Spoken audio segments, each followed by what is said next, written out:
죄 없이 십자가에 달리신 예수. 예수님께서 아무런 죄가 없음에도 불구하고 흉악한 살인범, 강도, 그런 정치범들이 죽어야 되는 십자가에 달려 죽으셨단 말이에요. 누가복음 3번째 마지막 시간입니다. 자, 생각하려는 주제는 그냥 넘어가겠어요. 용어의 해설입니다. 누가복음을 보면 가이사 아구스토, 그런 명칭이 누가복음 2장 2절에 나오고, 오늘 우리가 읽은 본문에도 가이사의 것은 가이사에게. 이 가이사라는 이 이름의 뜻이 뭡니까? 로마의 황제를 지칭하는 말이죠. 그래서 정확한 표현은 카이사르. 영어로 우리가 읽으면 시저가 되는 거예요. 시저라는 이름 다 알죠? 그런데 로마의 초대 황제가 누구였는가? 율리우스 카이사르. 영어식으로 율리우스 시저였어요. 근데 이 율리우스 시저의 조카 딸의 아들이 가이우스 옥타비우스였어요. 아마 아들이 없었는지 양자로 이 율리우스 카이사르가 이 옥타비우스를 양자로 받아들이면서 이름을 옥타비아누스로 개명을 했는데, 이 로마의 초대 황제 율리우스 카이사르가 브루투스에게 암살을 당해요. 그 유명한 말이 있죠. 브루투스 너마저도. 죽으면서 이 시저가 남겼단 말이에요. 그렇게 믿었던 브루투스에게 암살을 당해요. 그리고 이 시저가 죽는 바람에 로마 제국이 둘로 나눠지게 되는데, 동쪽을 그 유명한 안토니우스가 지배하게 되고, 이제 서쪽을 그 양자였던 옥타비아누스가 지배를 하게 된 거예요. 그런데 어떤 일이 벌어졌느냐? 그 당시 이집트의 여왕이 그 유명한 클레오파트라. 클레오파트라의 터가 조금만 낮았더라면 세계 역사가 달라졌을 것이다. 유명한 말이잖아요. 이 클레오파트라가 자기 나라 정치적인 불안을 해결하기 위해서 안토니우스의 도움을 청합니다. 동쪽을 지배하고 있다. 도움을 청하기 위해서 만나고 하다가 연인 관계가 되었어요. 근데 이 안토니우스의 부인은 누구였느냐? 옥타비아누스의 여동생이었어. 둘이 결혼해서 사는데 거기에 클레오파트라가 끼어드는 거예요. 그래서 안토니우스는 옥타비아누스 여동생과의 이혼을 선언하고 이 클레오파트라하고 결혼을 하려고 그러는 거예요. 그러자 옥타비아누스가 이집트에게 선전포고를 한 거예요. 자기 여동생의 자리를 이 클레오파트라가 가로채 버리려고 하니까, 그래서 기원전 31년 그 유명한 악티움 해전에서 이 옥타비아누스와 그리고 상대는 안토니우스 클레오파트라 연합군과 싸움을 하게 됩니다. 누가 이겼을까요? 클레오파트라가 이겼을까 졌을까요? 역사 몰라도 괜찮아요. 졌어요, 클레오파트라. 그래서 클레오파트라가 자살을 했어요. 그리고 옥타비아누스가 이집트를 정복하고 그 로마 지역 전체를 다 장악하게 되는 거죠. 그래서 전쟁에서 승리하고 돌아온 이 옥타비아누스에게 로마에 올라오는 아우구스투스라는 존칭을 부여합니다. 이 아우구스투스라고 하는 이름의 의미는 존엄한 사람, 신성한 사람, 그렇게 의미하는 거예요. 그래서 이 옥타비아누스가 아우구스투스 카이사르가 되는 거예요. 카이사르는 본래 그 로마 황제의 이름이었고, 거기다가 이 정말 아우구스투스라고 하는 이 최고의 존칭을 부여받게 되는 거예요. 그래서 그 이후 이 아우구스투스 카이사르는 로마 그 지역뿐만 아니라 그 시대를, 그 지역을 잘 다스려서 평화의 시대가 열리죠. 평화의 시대. 그래서 그것을 라틴어로 팍스 로마나, 로마의 평화라고 해요. 200년 동안 팍스 로마나 시대가 열리게 되는 거예요. 그래서 이 누가복음 2장 1절에 나오는 가이사 아구스토가 누구냐? 바로 아우구스투스 카이사르를 말하는 거예요. 이제 조금 알게 됐죠? 그래서 가이사 아구스토는 자신이 지배하는 전 지역에 보호적 조사 명령을 내린 거예요. 왜? 인구를 파악하기 위해서. 바로 그때 갈릴리 나사렛 동네에 살던 다윗의 자손 요셉이 마리아와 함께 호적을 하기 위해서 베들레헴에 오게 되었고, 베들레헴 한 마구간에서 예수님을 낳게 된 거예요.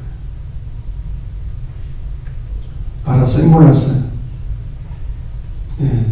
그냥 그런가 보다. 그런데 카이사라는 말은 카이사르, 그리고 영어식으로는 시저, 로마 황제를 통칭하는 그런 말이다. 자, 바라바.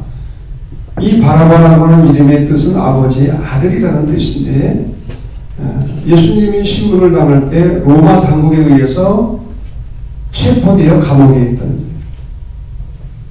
마태복음을 보면 유명한 죄수라고 표현했고, 또 요한복음을 보면 강도라고 표현을 했어요. 마가복음과 누가복음에 보면 폭동과 살인 혐의로 감옥에 갇혀 있는 자라고 밝히고 있어요. 폭동과 살인이라는 말로 밀어볼 때 이 바라바는 무력으로 로마로부터 나라를 구하기 위해서 항거한 열심당원 가운데 한 사람이 아니었을까, 그런 추측을.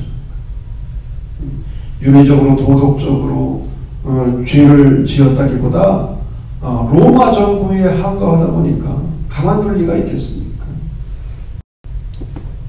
이 바라바라는 사람, 우리가 이름을 기억하게 되고요. 자, 시대적 배경입니다. 누가복음에 쓰여지던 그 당시가 언제였는가? 주 100년경. 예수님이 돌아가시고 한 세대, 두 세대가 지난 거예요. 그때가 언제였는가? 로마가 예루살렘을 멸망시키고 계속적으로 군사력을 확대해 나가는 거예요. 그래서 지중해 연안을 거의 지배하고 있던 때였어요. 로마는 주변 그 나라들을 진압하고 통치하기 위해서 수많은 길을 닦아놓았어요.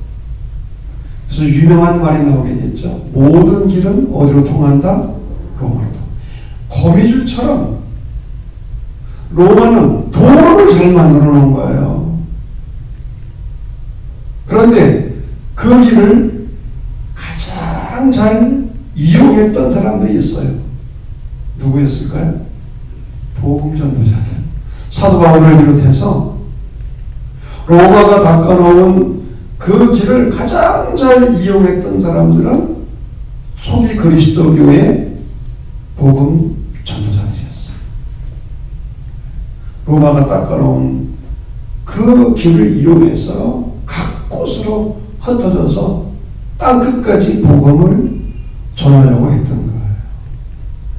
그런데 전도자들이 발을 들여놓는 모든 땅에는 로마 황제의 깃발이 휘날렸어요.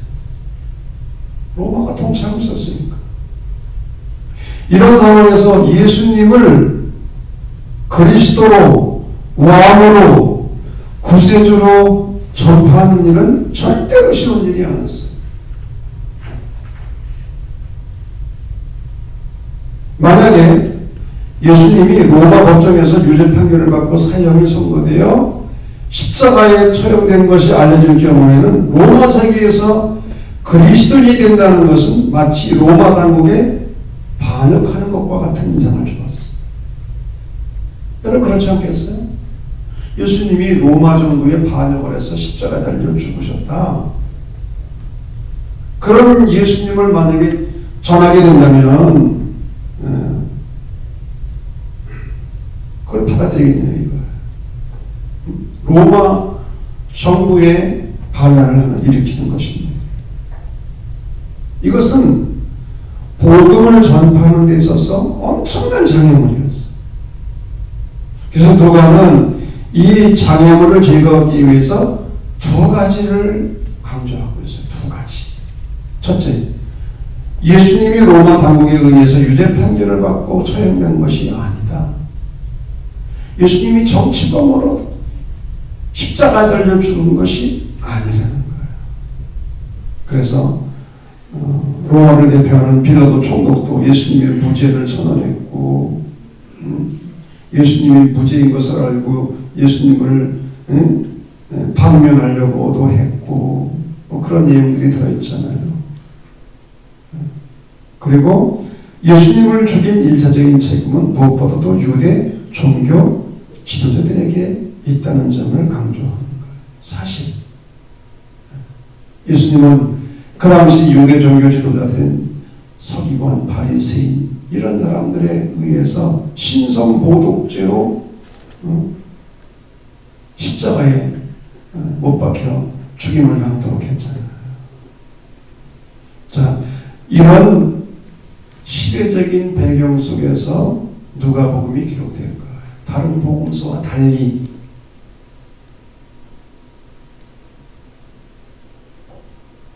자, 말씀의 해석입니다.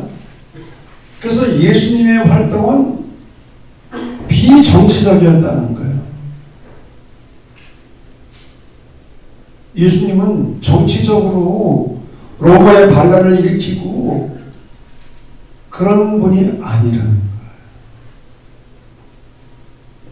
첫 번째, 예루살렘 입성, 그리고 제일 먼저 하신 일이 성전 정화. 누가복음에 의하면 이 두 사건이 가장 비정치적으로, 정치적으로 그리고 가장 간단히 기록되어 있어요. 마태나 마가복음을 보게 되면 예수님의 예루살렘 입성 때 예수님의 뒤를 따르는 사람들은 앞에서 가고 뒤에서 따르는 수많은 무리들이라고 표현을 했는데 누가는 아니에요. 제자의 온 무리, 제자들이라고 밝히고 있어요. 제자들. 그리고 마태나 마가복음을 보면 다윗의 나라, 다윗의 자손이라는 표현을 썼는데 누가에서는 그걸 쓰지 않아요. 찬송하리로다 주의 이름으로 오시는 왕이여 하늘에는 평화여 가장 높은 곳에는 영광이로다. 평화를 강조하고 있어요. 예수님을 정치적 목적을 가지고 예루살렘에 입성하는 분으로 말하는 것이 아니라 평화의 왕으로. 사실 예수님은 평화의 왕으로 평화를 주시기 위해서 예루살렘에 입성하신 거거든요. 그리고 성전을 정화시킨 사건. 이것도 가장 짧게 언급되고 있는데 이것도 정치적인 인상을 주지 않기 위해서. 예수님은 성전을 정화시킨 후에 날마다 성전에서 가르치셨음을 강조하고 있어요. 또 20장 1절을 보면 성전에서 백성을 가르치시고 복음을 전하셨다고 언급하고 있어요. 다시 말하면 예수님은 정치적인 이유나 목적을 가지고 혁명을 일으킨 것이 아니라 성전에서 백성들을 가르치는 라비오 선지자임을 강조하고 있는 거예요. 자, 그러면서 이 성전을 정화시킨 사건이 우리에게 주는 교훈이 뭐냐? 오늘 우리에게 주는 교훈이 있잖아요. 성경에서 비둘기 팔고 돈 벌고 양 팔고, 왜 먼 거리에서 오는 사람들이 재물을 가져오기가 쉽지가 않으니까 돈을 가지고 와서 그 성전에서 그런 것들을 사서 재물을 바치는 거예요. 그러니까 이게 아수라장이지요. 아수라장이에요. 예수님은 분노하시면서 채찍을 만들어서 다 내어 쫓으시잖아요. 그러면서 내 집은 만민이 뭐하는 곳이다? 기도하는 곳이다. 자, 여러분, 예수님이 성전을 정화시킨 이 사건이 오늘 우리에게 주는 교훈이 뭡니까? 교회는 장사하는 이익단체가 되면 안 된다. 오히려 자신을 내어주고 희생하고 봉사하고 헌신하는 곳이지. 교회가 이익단체가 되면 그때부터 문제가 발생하는 거죠. 또 교회는 정치 집단이 되어서도 안 돼요. 교회나 어떤 이념이나 정당에 속하는 것은 죽음의 일을 받는 것이다. 이건 신학자 칼 바로트가 한 얘기예요. 여러분, 교회는 만민이 뭐하는 곳이다? 기도하는 곳이다. 근데 강도의 소굴을 만들었대요. 강도의 소굴. 자, 두 번째, 가이사의 것은 가이사에게. 예수님을 공경에 빠뜨리기 위해서, 책잡기 위해서 지금 이런 질문을 던지는 거 아닙니까? 로마에게 세금을 바치라고 해도 문제고, 바치지 말라고 해도 문제고. 왜 예수님께서 명쾌하게 답변을 하셨죠? 가이사의 것은 가이사에게, 하나님의 것은 하나님께. 예수님은 가이사의 것을 바치지 말라고 하지 않았어요. 바치라고 하셨어요. 또 가이사의 것을 하나님께 드리도록 가르친 게 아니에요. 예수님은 반정부적인, 반체제적인 태도를 취한 분이 아님을 지금 보여주고 있는 거예요. 누가 이에 있어서 예수 그리스도는 결코 가이사에게 세금 바치기를 거부하고 세금을 내지 말도록 선동하는 열심당원과 같은 사람이 아니라는 거예요. 예수님에게 중요한 것은 하나님의 것을 하나님께 바치는 것이 더 중요한 관심사였어요. 하나님의 것과 세상의 것이 있잖아요. 오늘날 우리 그리스도인들은 세상의 한복판에서 세금은 국가에 합법적으로 내야 하고 하나님의 것은 하나님께 드려야 되는 거예요. 자, 두 번째, 유대 지도자들의 살인은 예수님을 죽이는 궁리만 하는 거예요. 음모만 꾸미는 거예요. 종교 지도자들이. 그래서 예루살렘에 입성하신 후 예수님이 성전에서 백성들을 가르치니까 어떻게든지 예수님을 죽이려고 기회를 엿보고요. 또 악한 포도원 농부의 비유를 말씀하시니까 그 악한 포도원 농부가 어떻게 했어요? 주인이 종들을, 세를 받기 위해서 종들을 보냈는데 다 죽였어요. 세금을 안 내고. 근데 마지막에 주인이 내 아들을 보내면 그래도 죽이지 않겠지 하고 아들을 보냈는데 아들까지 죽인 거예요. 아들까지. 바로 그 악한 농부들이 자기들을 암시하는 것인 줄로 알고 예수님을 잡으려고 했잖아요. 또 세금을 내야 되는지 말아야 되는지 예수님의 말을 책잡기 위해서 또 가룟유다와 함께 어떻게 예수를 넘겨줄 방도를 의논하고 자기들은 사람을 죽일 권한이 없으니까 사내들인 공회와 빌라도 법정으로 예수님을 보내가지고요. 그리고 빌라도의 손으로 죽이려고 했던 거죠. 자, 이런 것들을 보면 예수님을 죽인 1차적인 책임은 로마 당국이 아니었다는 거예요. 유대 종교 지도자들이었다는 거예요. 이해가 되죠? 그런 의도를 가지고 지금 누가복음은 이야기를 하고 있는 거예요. 세 번째, 예수님의 무죄한 죽음. 로마 총독 빌라도의 거듭된 무죄 선언. 내가 본 이 사람에게 죄가 없도다. 로마가 이 빌라도가 재판을 하고 보니까 예수님의 죄가 없어요. 이 사람에게서 죄를 찾지 못하였나. 보라 그가 행한 일에는 죽일 일이 없느니라. 나는 그에게서 죽일 죄를 찾지 못하였나니. 빌라도의 같은 거듭된 무죄 선언과 함께 빌라도는 예수님을 석방하려고 했어요. 23장 16절 그러므로 때려서 놓겠노라.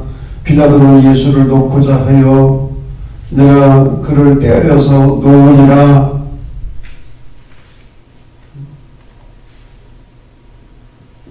빌라도는 총독으로서 분명히 예수님을 정죄한 것이 아니라 죄가 없음을 알고 석방시키려고 했던 거예요. 석방시키고.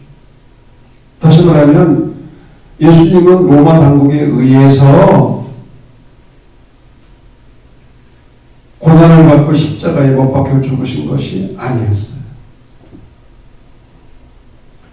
종교 지도자들에 의해서, 유대교 종교 지도자들에 의해서 억울하게 예수님은 죄가 없음에도 불구하고 죽임을 당한 것이죠.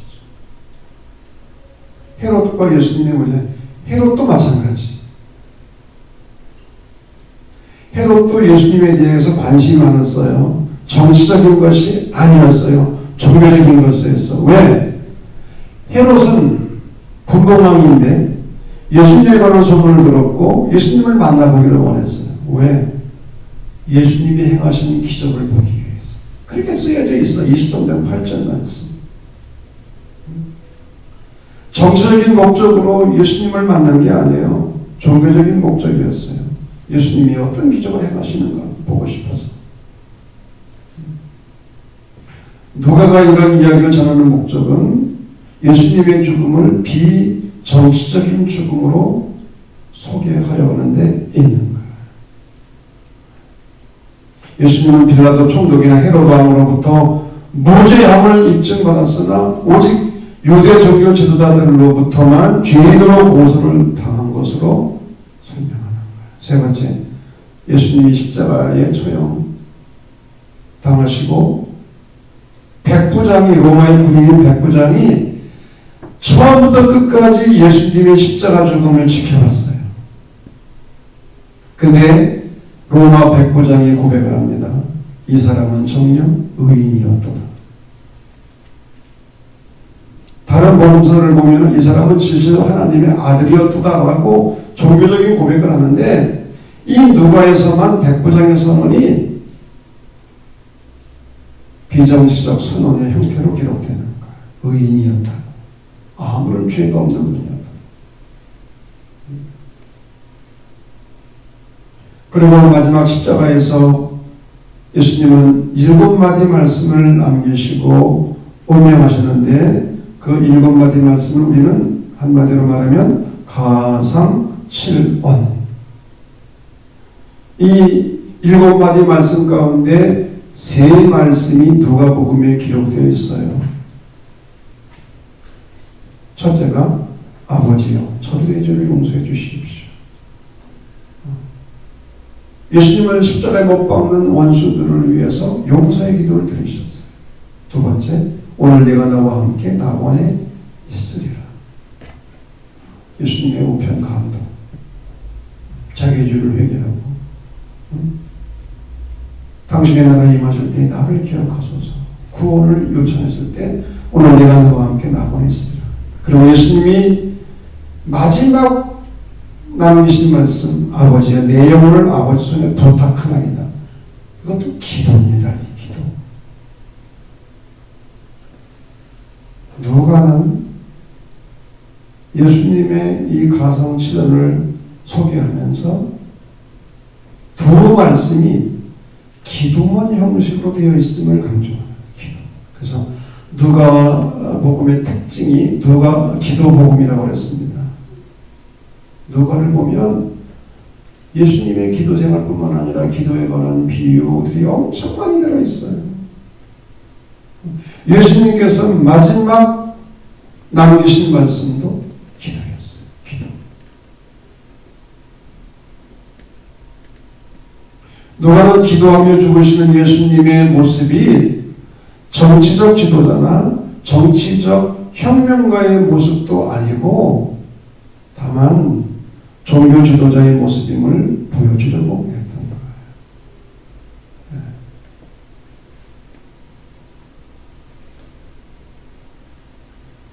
네 번째로 예수 그리스도의 부활과 승천. 죄 없이 죽으신 예수 그리스도를 하나님께서는 죽음 가운데서 일으키셨을 뿐만 아니라 하늘로 들어 올리셨어요. 누가가 예수님의 부활을 기록함에 있어서 다른 복음서 기자들과 다른 중요한 점은 예수님의 부활 향연이, 다시 말하면 예수님이 부활하신 후에 나타나셨잖아요. 그런데 다른 복음서들보다 더 많은 여인들, 더 많은 제자들에게 나타났음을 전하고 있는 거예요.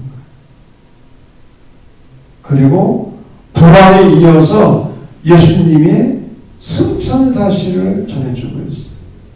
이것은 누가 많이 전하고 있는 거예요. 물론 마가복음 16장에도 끝부분에 약간의 승천 내용이 기록되어 있습니다만 엄밀한 의미에서 마가복음 16장은 나중에 첨가된 것으로 복음서 이 기자들에 의해서 첨부된 것으로 해석을 합니다. 누가만 예수님의 부활과 승천을 말하고 있는데, 자, 이 누가가 말하는 예수님의 부활 사건 세 가지입니다. 빈 무덤. 무덤을 찾는 여인들은 세 여인들만이 아니라 다른 여인들도 많이 있었어요. 근데 무덤을 가보니까 빈 무덤인 거예요. 두 번째, 엠마오로 가는 제자들에게 나타나신 예수님. 누가복음에만 기록되어 있죠. 예루살렘에서 고향 땅 엠마오로 내려가는 제자들, 시기와 절망을 가지고. 근데 부활하신 주님께서 그들과 함께 길을 걸으셨죠. 대화하시고 성경 말씀을 설명해 주시고 주막에 들어가 함께 음식을 나누기도 하시고, 그때 비로소 제자들의 눈이 열려져서 부활의 주님을 알아보고, 비로소. 그리고 11 제자들에게 나타나셨는데, 자, 근데 누가복음에는 재미있는 표현이 있습니다. 아니, 중요한 표현이죠. 예수님께서, 부활하신 주님께서 자신의 손과 발을 보여주셨을 뿐만이 아니라 뭘 드셨어요? 생선 한 토막. 24장 42절을 보면 제자들에게 생선을 가져오게 하시고 생선을 가져주셨어요. 여러분, 이것은 무엇을 말합니까? 예수님은 유령으로 부활한 게 아니라는 거예요. 유령으로 부활하는 거예요. 제가 부활절 설교 때도 얘기했습니다만은, 우리가 믿는 그리스도교의 부활은 영혼의 부활이 아니에요. 영혼의 부활이 아니에요. 여호와 증인 같은 이단들은 혼의 부활을 얘기해요. 그러나 그리스도교가 말하는 부활은 몸으로의 부활. 그래서 사도신경을 우리는 몸의 부활과 영생을 빛내라. 몸의 부활과. 근데 이 몸은 그냥 우리가 가지고 있는 이 몸이 아니라 무슨 몸? 신령한 몸. 그럼 신령한 몸은 또 어떤 몸입니까? 고린도후서 5장 1절 이하에 보면 우리는 하늘로부터 오는 처소로 덧입기를 원한다. 하나님이 우리에게 주시는 신비한 몸.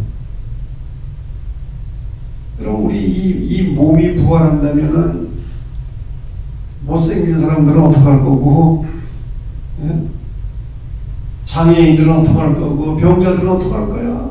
또 늙어서 죽는데 아니 어떻게 쭈글쭈글한 모습으로 또 살란 말이야?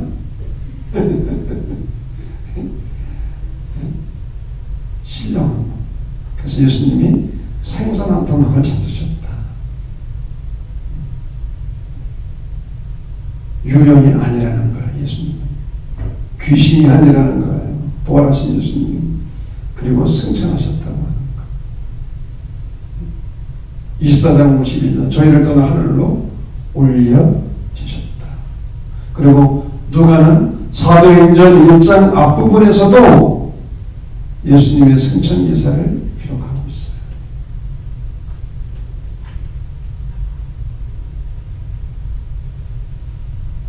누가는 이 승천에 대해서 강조를 하고 있는 거예요. 예수님이 부활하셨을 뿐만 아니라 승천하셔서 하나님 보좌 우편에 앉아 계시다. 여러분 하나님 보좌 우편에 앉아 계시다는 말은 무슨 뜻입니까? 사도신경에 나오나요? 그 말이? 사도신경 암송해 볼까요? 시작. 전능하사 천지를 만드신 하나님 아버지를 내가 믿사오며 그 외아들 우리 주 예수 그리스도를 믿사오니 이는 성령을 잉태사 동정녀 마리아에게 나시고 본디오 빌라도의 고난보다 십자가 못 박혀 죽으시고 장사한 지 사흘 만에 죽은 자 가운데서 다시 살아나사 하늘에 오르사 전능하신 하나님 우편에 앉아. 예수님이 하나님 우편에 앉아 계시대요. 이게 무슨 뜻이에요? 하나님께서 지금도 살아계셔서 이 역사를 주관하고 계시다는 거예요. 그러니까 예수님께서 하늘 보좌 우편에 앉아 계시다. 그러니까 저 하늘 위에 어디 무슨 의자에 앉아 계신 분이 아니라 오늘도 부활하셔서 부활절 메시지의 핵심이 뭡니까? 예수님은 살아계시다. 과거면 살아계신 뿐만 아니라 지금도 살아계시다. 다른 데 살아계신 것이 아니라 지금 우리 가운데 살아계시다. 이게 부활절 메시지의 핵심이거든요. 그리고 승천하셔서 하나님 보좌 우편에 앉아 계시다. 하나님 이 세상을 주관하시고 통치하고 계시다고 하는. 자, 신학적인 의미, 누가의 정치적 변증. 아까 말씀드린 것처럼 예수님의 복음전도 활동이 비정치적이었다는 거예요. 반로마적인 것이 아니었다는 거예요. 예수님은 로마에 항거하다가 죽으신 분이 아니에요. 예수님을 반정부 인사, 반체제 인사로 이해하면 굉장히 오해를 하는 거예요. 그리고 예수님을 사회혁명가로 이해하는 것도 오해하는 거예요. 예수님은 사회혁명가가 아니었어요. 근데 수많은 사람들이 누가복음에 예수님을 보면서 예수님을 혁명가로 이해를 했어요.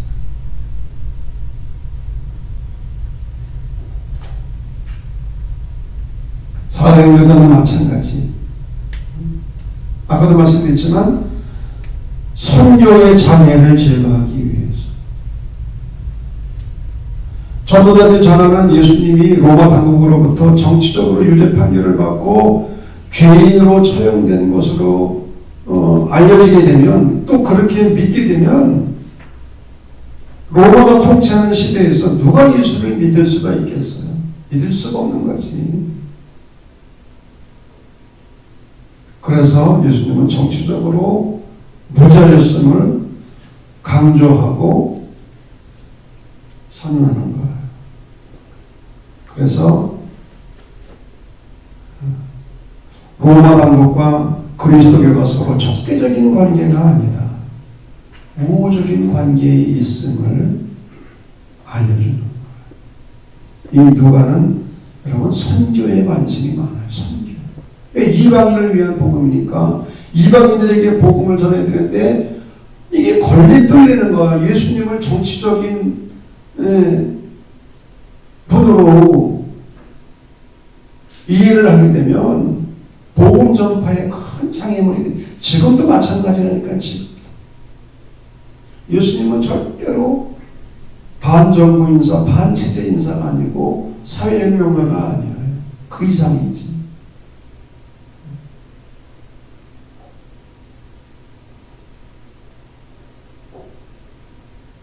자, 두 번째, 누가의 부활과 승천의 신앙.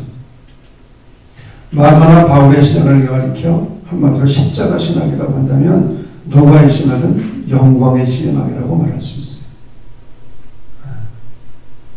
마가복음 예수님의 고난을 강조하잖아요. 바울 십자가.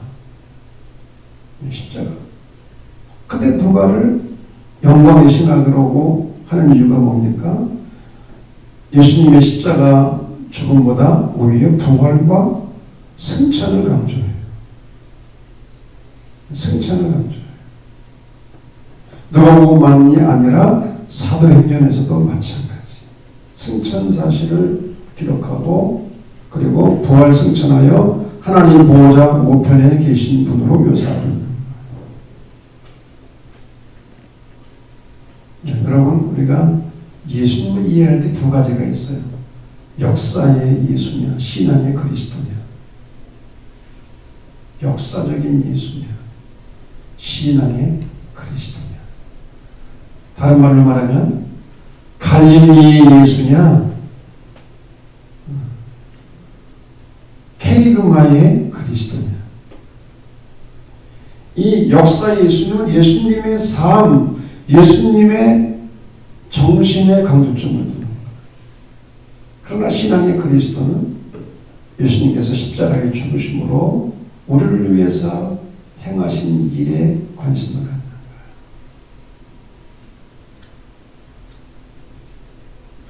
거예요. 어디에 강조점을 두냐에 따라서 교회의 방향이 달라지고 신앙의 방향이 달라져요. 우리 광야교회는 뭐냐? 역사적 예수와 신앙의 그리스도가 균형을 이루는 거예요. 이게 사실은 건강한 교회고 건강한 신앙입니다. 여러분들 개인적으로 보면은 역사의 예수님이냐 신앙의 그리스도냐 어느 쪽으로 지금 많이 편중되어 있는지 한번 생각해봐요. 생각하고.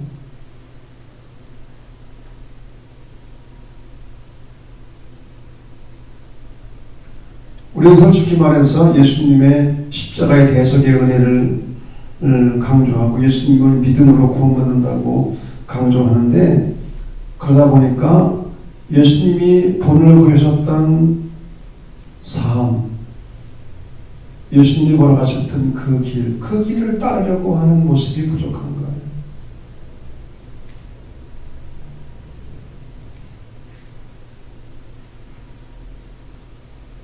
우리 이자경 장모님은 어디가 더 무게가 있는 것 같아요? 역사적 예수예요? 신앙의 그리스도예요?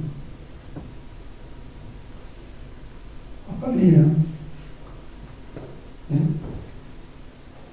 균형을 이루고 싶다고 그래요. 우리는 저도 그렇지만 다 한쪽으로 치우쳐 있어. 한쪽으로 치우쳐 있다니까. 이 두 가지가 조화를 이루어야 돼요. 아멘. 그것이 건강한 교회고 건강한 그리스도입니다. 우리는 솔직히 말해서 역사적 예수보다는 신앙의 그리스도에 많이 치우쳐 있어요. 한국교회가 전반적으로 그렇고 저도 어려서부터 신앙생활하고 훈련받아온 것이 그쪽으로. 삶이 신앙은 있는데 뭐가 없는 거야? 생활이 없는 거야. 신앙과 생활이 분리돼가지고. 또 어떤 사람들은 생활은 있는데 신앙이 없고 신앙과 생활이 조화를 이루어야지. 자, 교재에 있는 건데 그냥 한번 읽을까 말까요? 자, 1번 성찰과 나눔입니다. 1번 다같이 한 목소리로 시작.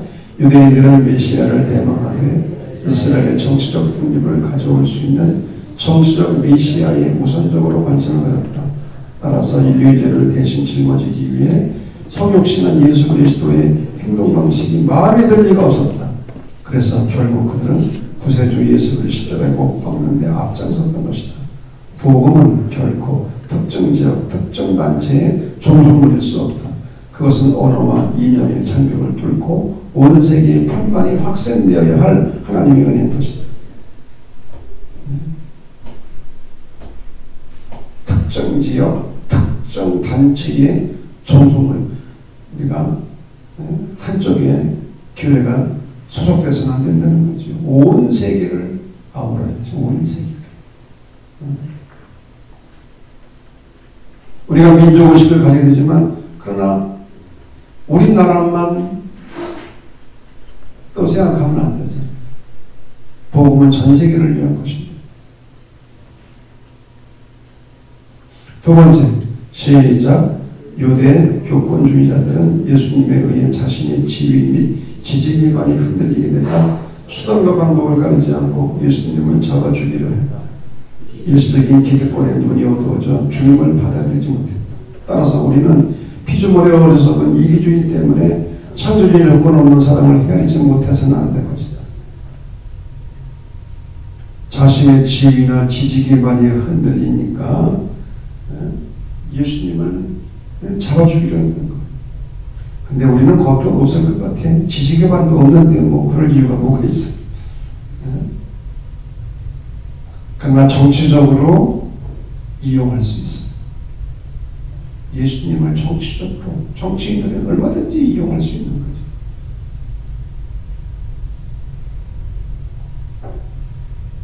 마지막 세 번째입니다. 시작. 진리에 대해 진지한 자세를 가질 때 그 안에 거할 수 있는 것이다. 이럴 것 같이 예수님을 만나보다 했으나 그것이 진리를 향한 목마름에서가 아니라 단순한 호기심에서 생긴 것이라면 차라리 예수님을 만나지 않은 것보다 못하는 거예요. 정말 진리가 무엇인지, 신앙이 무엇인지 그거를 알기 위해서 예수님을 만나고자 했으면 괜찮은데 단순한 호기심에서, 그러니까 거기에는 답변이 없는 거죠. 여러분 진지하게 고민하고 물음을 가질 때 거기에 답변이 주어지는 거지 단순히 호기심에서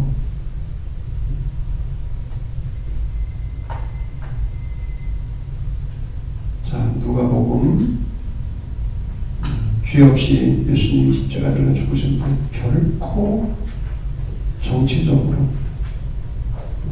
로마에 대한 반역으로 인해서 죽으신 분이 아니다. 누가는 선교적인 차원에서 이 사실을, 왜 이방인들에게까지 복음이 전해야 되니까.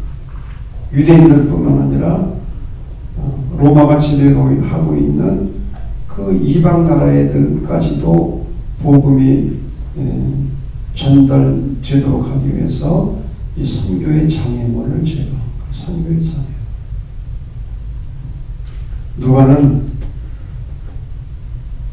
누가복음과 사도행전을 기록했잖아요. 세계의 선교에 관심은 세계의 선교. 누가복음, 사도행전.